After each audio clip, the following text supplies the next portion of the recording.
Malala's Magic Pencil by Malala Yousafzai and Kara. Do you believe in magic? When I was younger, I used to watch a TV show about a boy who had a magic pencil. If he was hungry, he drew a bowl of curry, and it appeared. If he and his friends were in danger, he drew a police officer. The boy was a little hero, always protecting people who needed help. How I wanted a magic pencil, too.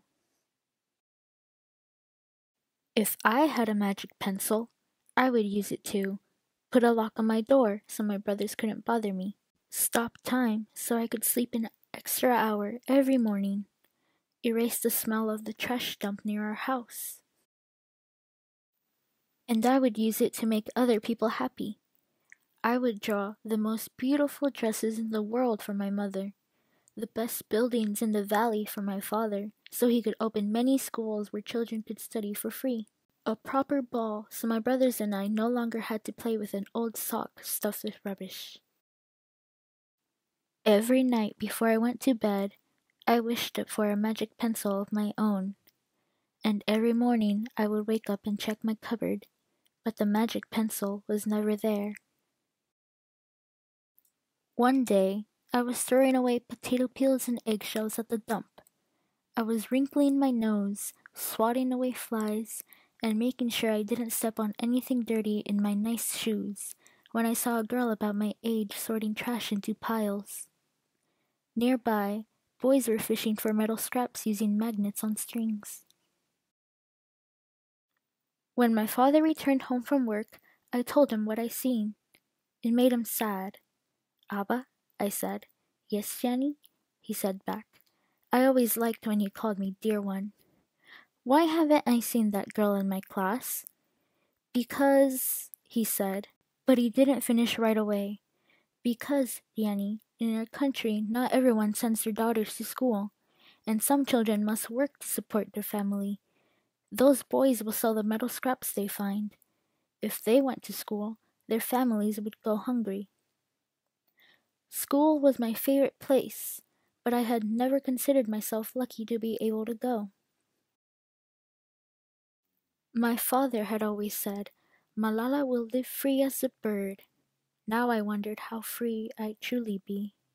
That night I thought about families who didn't have enough food, and the girl who couldn't go to school, and even about how when I was older, I would be expected to cook and clean for my brothers, because where I came from, many girls weren't allowed to become what they dreamed of.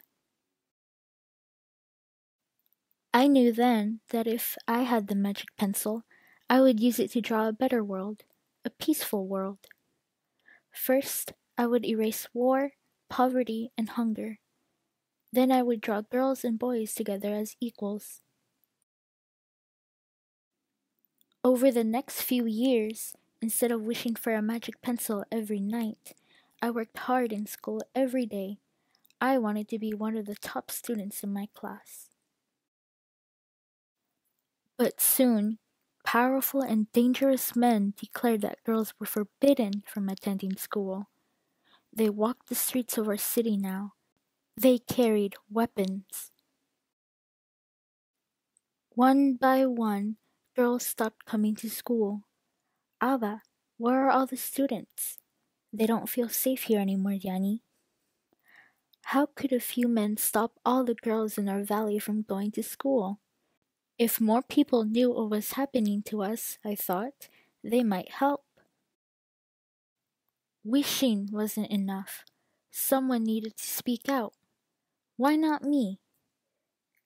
I wrote about what it felt like to be scared to walk to school, and how some of my friends had moved away because of the threat they faced in our city.